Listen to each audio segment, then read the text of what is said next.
The headline said it all. It was the blizzard of '75, a day when the entire city of Omaha became immobilized by Mother Nature.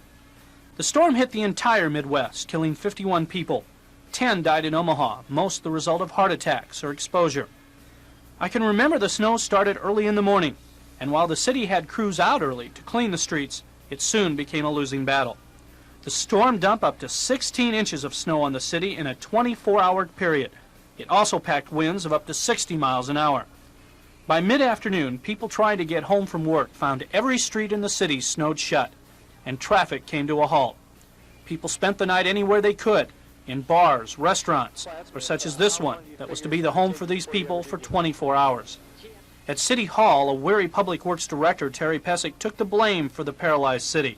But after viewing the situation the next day, then Mayor Ed Zorinsky said no one could be blamed for what happened. That's one thing that the Public Works Department is not pledged to do, and that's to compete with God. Will you run again for mayor? I wonder what the mayor of Phoenix, Arizona is doing.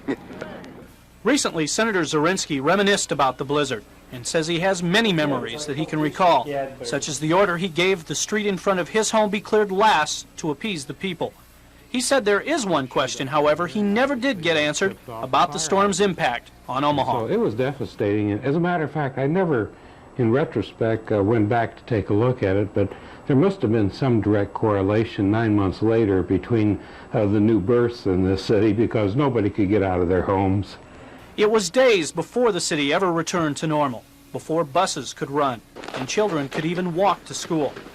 Many said it was a once-in-a-century storm. As far as I'm concerned, I hope they're right, and we've already reached our quota. Reporting for Newswatch 7, I'm Doug Parrott.